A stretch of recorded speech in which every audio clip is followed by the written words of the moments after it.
Dolly Parton, the undisputed queen of country music and America's darling, has spent decades winning people over with her charm and voice. Few people are aware of the part of her tale that lies behind that brilliant smile. A history of conflict, treachery, and fabled feuds that never made the news. Everyone seemed to love her, both on stage and in front of the cameras. They talked about her as if she could do no wrong, complimented her in interviews, and grinned beside her at award ceremonies. Behind the scenes, however, the story was quite different. Broken friendships, slammed doors, and stern words. One performer vowed never to collaborate with her once more. Her biggest hit was attempted to be stolen by another. The truth has finally out, exposing the 5 vocalists Dolly could never tolerate working with, despite her best efforts to keep it all under wraps. What actually took place behind closed doors, then? What causes some of those old wounds to remain open to this day? You will never have the same opinion of Dolly Parton after you discover the truth. It is quite remarkable how she became so famous. Few people are aware of the turmoil that goes on behind the scenes, but most people are familiar with her due to her large blonde hair, glitzy attire, and heart-melting voice. Dolly's path from a poor girl in rural Tennessee to one of the most famous people in music history has been filled with challenges and surprises. As someone who consistently maintains a good attitude, she has established a reputation as the Queen of Compassion. However, even a lovely person like Dolly has experienced her share of conflicts in the business. You must first comprehend Dolly in order to comprehend the people she had conflict with. Despite her best efforts to stay out of the spotlight, this woman consistently finds herself at the center of turmoil. On January 19, 1946, Dolly Rebecca Parton was born in Locust Ridge, Tennessee, in a modest one-room cabin. She was raised in a modest mountain home with 12 kids in a loving but suffering family. Despite being illiterate, her father, Lee Parton, was a dedicated farmer and construction worker. But Dolly consistently said that he was the most intelligent man she had ever met. Dolly inherited her mother's love of storytelling, music, and faith from A.V. Lee, who had 12 children before turning 35. The Partons used music as a means of survival rather than just a pastime. The kids learned to harmonize on the porch and sing in church since there was no money for entertainment. Dolly's potential was early recognized by her family. She began appearing on Knoxville radio and television shows at the age of 10, and shortly after, she performed live at the Grand Ole Opry. She packed her bags and headed to Nashville the day after high school graduation in 1964, having neither money nor relationships, just her talent and her goals. She began by penning songs for other musicians. Dolly, however, desired more. She desired the limelight. Her first country hit, Dumb Blonde, was released in 1967. An ingenious song that demonstrated she was more than just a gorgeous face. She joined the Porter Wagoner production that same year. And everything changed after that. Millions of people watched Dolly Parton light up their TVs every week. Fans were enthralled with Dolly's chemistry, harmonies, and captivating charisma, and her duets with Porter Wagoner were immediate hits. She went out on her own by the early 1970 seconds, starting an unstoppable solo career. I Will Always Love You, which would go on to become a global hit, came after Jolene, which became an anthem in 1973. Indeed, years later, Whitney Houston's rendition made it one of the most popular songs ever. However, Dolly still has ownership of the rights.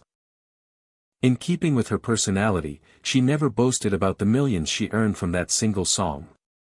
By 1980 seconds, Dolly was included in almost every movie, radio station, and even product. She demonstrated that she was more than simply a country singer by co-starring with Jane Fonda and Lily Tomlin in 9 to 5. She was a full-fledged performer. Then came her own theme park, Dollywood, which debuted in Pigeon Forge, Tennessee, in 1986. Dolly constructed an amusement park to support her village and the local economy while other celebrities purchased yachts. Economy. However, her generosity should not be interpreted as naivete. Dolly is among the most astute businesswomen in the entertainment industry. She has penned thousands of songs, received numerous Grammys and Lifetime Achievement honors, and even been inducted into the Rock and Roll Hall of Fame. For a girl who didn't have running water growing up, it's not awful.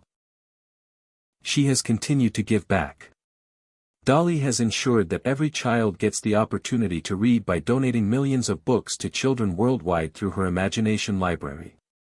Dolly has consistently portrayed herself as kind, modest, and far above the drama. However, even a Southern angel has her limitations. There are tales of rivalries, people who disagreed with her, misjudged her, or attempted to claim credit for her achievements hidden behind the glitter and smiles. One thing is certain, though, Dolly never forgets. Though she may have maintained a grin throughout it all, Dolly Parton dealt with her fair share of conflicts, tensions, and wounded sentiments behind the scenes that time would never forget. The man who helped start her career and then attempted to seize control was involved in one of the first and most complex of it.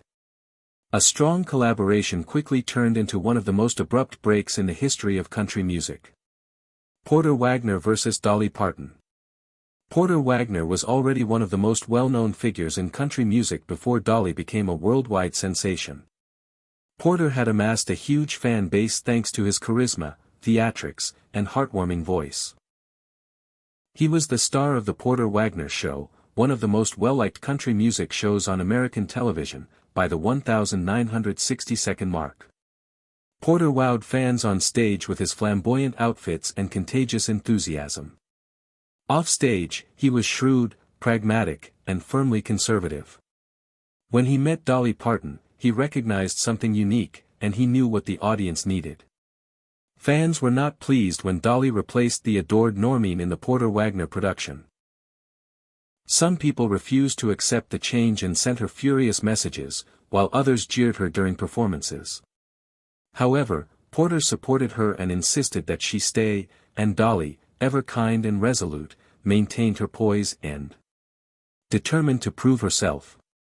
Their collaboration didn't take long to succeed. Their chemistry was evident, and their harmonies were enchanted. They became one of the most adored duos in country music and produced over a dozen top 10 hits together. They appeared to be the ideal team on television. However, cracks were beginning to appear beneath those smiles. The issue? Porter wanted to do more than just sing with Dolly. He desired to manage her professional life. He oversaw her appearances, selected the songs they recorded, and made the majority of the important financial choices.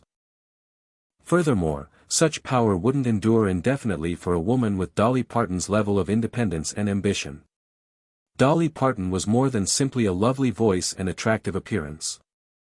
She was a woman with her own aspirations, a thinker, and a songwriter. Her aspirations went well beyond television guest appearances and duet CDs. She complied for years, but as her notoriety increased, so did she want to be independent? Dolly began writing songs that didn't match the Porter and Dolly formula after the routine got oppressive. She wanted authority over her own voice and uncomplicated, creative independence. Porter, however, found it difficult to grant her that. Later on, Dolly acknowledged that he found it difficult to regard her as an equal. He'd given her a platform at first, but with time, that same platform started to feel like a cage. Dolly didn't go right away, though. She made an effort to make things work because she was aware of how much she owed him. However, the strain became unavoidable by 1973. She eventually quit the Porter Wagoner Show in 1974, a year later. Although it appeared to be a welcoming celebration to the general public, the drama was far from over behind closed doors. Porter returned 5 years after her departure, this time accompanied by attorneys. He filed a $3 million lawsuit against Dolly in 1979, alleging that she had violated their agreement and owing him management fees, show costs, and a portion of her post-show earnings. Dolly was caught off guard. Porter had served as both a mentor and an significant aspect of her early career, therefore the lawsuit seemed like a serious betrayal. True to her character, the conflict became complicated as rumors, press attention, and anxiety spread throughout the industry. Dolly was not going to fight dirty. She secretly reached an out-of-court settlement. She then declared that she had no desire to fight him. All she wanted was freedom. She was emotionally spent from the entire experience. Despite everything, she still had feelings for Porter, who had been instrumental in her ascent to stardom.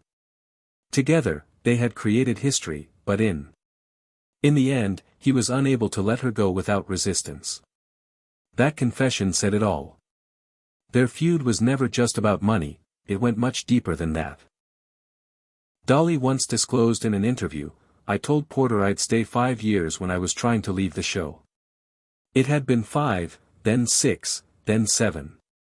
He just had such a hard time with it because it was going to mess up his show.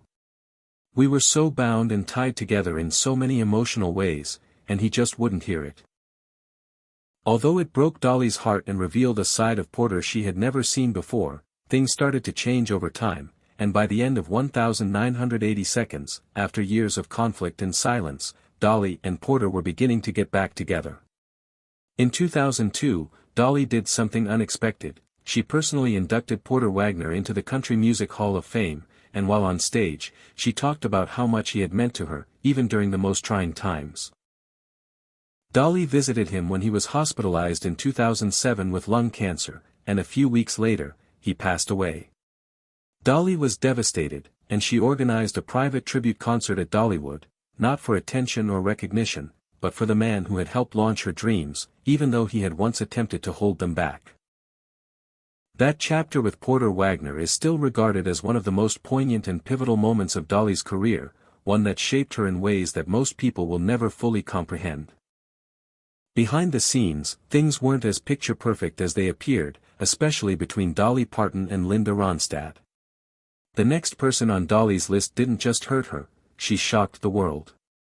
Dolly Parton and Linda Ronstadt, along with Emmylou Harris, were the ultimate dream team, 3 powerful women who came together to create the legendary trio album. Their voices blended like magic, producing timeless hits that still give chills to this day. Dolly, Linda and Emmylou Harris, who were already well known in their own right, admired each other and hoped to create something special together, but schedule conflicts and record label politics kept getting in the way. Their long-awaited album Trio wasn't released until 1987, but it was an immediate hit, going platinum and hitting the top charts. This musical sisterhood almost fell apart in the middle of 1970 seconds, becoming one of the most talked-about feuds in country music. On the outside, everything appeared to be harmonious, but in the studio, things were anything but. Dolly, who was known for her quick and impromptu style, preferred to record songs in 1 or 2 takes, while Linda was a perfectionist who could spend hours perfecting every note. Emmylou frequently found herself acting as a mediator between the two, and Dolly later acknowledged that working with Linda was like dealing with a studio diva who. Their creative styles simply didn't mesh, and the tension was evident to everyone around them. Nevertheless, the trio tried again in 1994 with Trio 2, but record label disputes and scheduling issues delayed its release for years. When Trio 2 finally came out in 1999, the friendship wasn't there, but the magic was there. The damage had already been done. At one point, Dolly said she wanted to yell at Linda out of frustration. The rivalry between Dolly and Linda had soured by that point, and Linda was publicly venting about Dolly's lack of dependability throughout the project. Their partnership had created history, but it had also left some scars. Linda Ronstadt didn't hold back when discussing Dolly Parton in an interview, openly admitting that working with Dolly was frustrating, claiming that Dolly frequently canceled plans or arrived late to recording sessions. Linda claimed that Dolly was never on time and came across as a little flaky, which made the collaboration challenging. However, the problem went beyond tardiness. Linda felt that Dolly didn't fully appreciate the effort and dedication required to finish the project. She thought Dolly was more concerned with her solo career than the group's work, and that attitude left a bitter taste between them. The tension that followed was strong enough to cause serious cracks in their partnership. Eventually, Linda made it clear that she had no plans to work with Dolly again.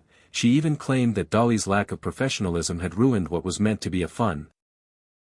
The trio legacy still stands as one of the most iconic collaborations in country music, but behind the lovely harmonies, Linda's words revealed that despite all the drama, there was always a hint of awkwardness between the two women, the fact that they weren't explicitly hostile but also didn't make an effort to mend their friendship lingered, casting a shadow over what might have been a lasting sisterhood.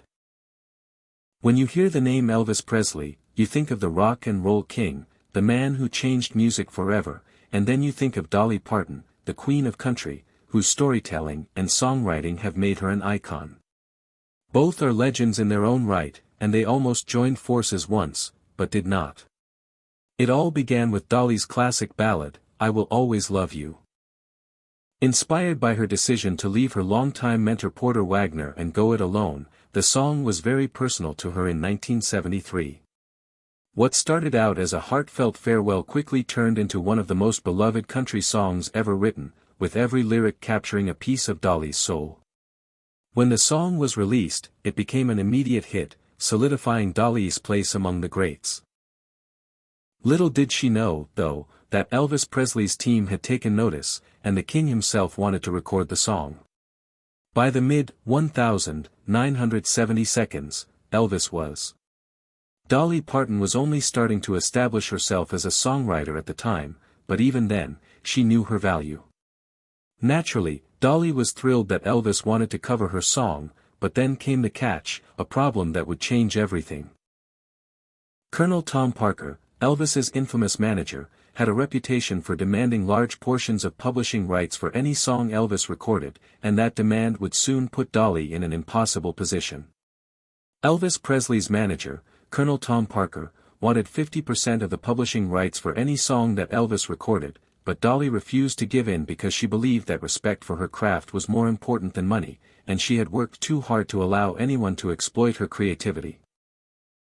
This is the most important copyright in my entire publishing company, and I can't do that, Dolly told Parker. Dolly later acknowledged that the choice wasn't simple and that she was extremely hurt. I really loved I Will Always Love You and had been eager to record it. I felt terrible for turning him down, but I knew that compromising once would open the door for others to take advantage later. She admired Elvis greatly, but the deal felt unfair, almost like a trap designed to exploit her. What started out as a business disagreement quickly turned into something much more personal, Dolly said. In the end, however, Dolly's choice proved to be the right one. Years later, Whitney Houston's rendition of I Will Always Love You became one of the biggest songs in history, introducing it to a whole new generation and earning Dolly millions in royalties. Despite this, Dolly remained respectful, the fallout left a mark, and she felt that Elvis never fully forgave her for saying no, and it broke her heart. She later described him as a sensitive soul, saying that she could sense a change in their relationship afterward, even though he never confronted her about it. Dolly Parton has always been known for her kindness, humility, and grace, a woman who seldom lets drama get to her, but in 2008, one managed to push her to the limit. Howard Stern, famous for his bold, controversial style, had built his career on saying and doing things most people wouldn't dare. Despite the tension with Elvis, Dolly has said she never regretted standing her ground. Turning down the king of rock and roll wasn't easy, but it was a moment that defined her strength, her integrity, and her belief in the worth of her own work. In 2008, Dolly Parton was the subject of one of Howard Stern's most shocking stunts. In a disturbing radio segment, Stern's team edited clips from Dolly's audiobook, My Life and Other Unfinished Business, to create a fake interview that sounded like Dolly was saying vulgar, racist, and deeply inappropriate things. The Howard Stern show had become a cultural phenomenon, loved by fans for its raw honesty and criticized by others for its crudity. Stern's crew laughed it off on air, but for Dolly and her fans, it was devastating, a deliberate attack on her reputation. Dolly, who hardly ever responds to controversy, was heartbroken and furious, releasing a rare public statement saying, I have never been so. In my entire life, I have been surprised, wounded, and embarrassed. What Howard Stern has done to me is unbelievable. It is extremely unlikely that I would ever say something so obscene. The response was swift. She referred to the piece as disgusting and even alluded to potential legal action, stating, "If there was ever going to be a lawsuit, it's going to be over this." The fans were furious. Longtime fans and country radio stations flocked to message boards and comment sections to defend Dolly's persona. Even individuals. She was accompanied by the Countryside View. Howard Stern, however, refused to back down. He did not express regret or offer an apology. Rather, he dismissed it with a laugh, saying that people were being overly sensitive and that it was only a joke. It was satire to him, but it was very personal to Dolly, and the hurt it inflicted was difficult to heal. Dolly Parton and Howard Stern parted relations following that unpleasant event in 2008. As always, Dolly chose the morally right path. She never criticized him in interviews or publicly reacted negatively. She just moved on, allowing the public and her admirers to speak for her. Even so, the pain persisted, and some were unable to move past what had occurred for years. But suddenly everyone was caught off guard by something completely unexpected. Fans were taken aback when Dolly made her first appearance on the Howard Stern Show in 2023. It had been 15 years since the controversy, and nobody had thought she would ever enter his studio. However, Dolly was on a mission. She was promoting Rockstar, her latest rock album. And this was the perfect opportunity to push limits. Stern surprised everyone by showing respect. He complimented her, calling her a legend and praising her amazing voice and vitality. He refrained from his typical sarcasm for once. It was difficult to ignore the tension between them, though. Dolly was obviously there for business, not to be forgiven. However, Dolly once again demonstrated professionalism and elegance to the world. She didn't think about the past. The story was rewritten according to her wishes. Then Wilco's Jeff Tweedy arrived. People rarely publicly criticize Dolly Parton. In the music industry, she is essentially untouchable. However, the eloquent songwriter and sharp-tongued Tweedy didn't hold back. Although he is well known for his contributions to indie and alt-country music, his remarks regarding Dolly caused a great deal of controversy. During an interview, Tweedy acknowledged Dolly's role in country music history, but her songwriting was soon panned for being shallow. He felt that the emotional depth of deeper, more abstract composing was absent from her lyrics. He believed that Dolly's strength was in her catchy songs rather than her deep narrative. He also contrasted her with other lyricists he thought were more significant, implying that her popularity stemmed more from her charisma and good looks than from the caliber of her rhymes. Tweedy made the now famous remark, "I adore Dolly Parton. I know she penned Jolene, and I will always. I believe she ought to have stopped after Jolene. I love you on the same day." Even if he didn't want to be rude, his remarks came across as condescending, particularly to a woman whose music have influenced generations. According to later reports, Dolly was unhappy after learning about the remarks. Writing songs has always been very personal to Dolly. Her songs are a reflection of her life, her heart, and her experiences. They cannot be quantified by technical criteria. It must have hurt to ask another artist a question. However, in typical Dolly form, she didn't answer in public. She didn't have to. After all, millions of people worldwide are still moved by her music. Her music has transcended generations and genres, from 9 to 5 to Code of Many Colors. No amount of critique can alter the fact that she is an indisputable songwriter. Dolly Parton has remained the same, humble, strong, and graceful, through every conflict, criticism, and scandal. She's been the target of public taunts and litigation. She usually comes out stronger, though. What do you think, then? Which of these conflicts affected Dolly's career the most? Please share your opinions in the comments section. To ensure you don't miss any updates, please hit the bell button, like, and subscribe if you enjoy in-depth explorations of the little-known tales of music icons.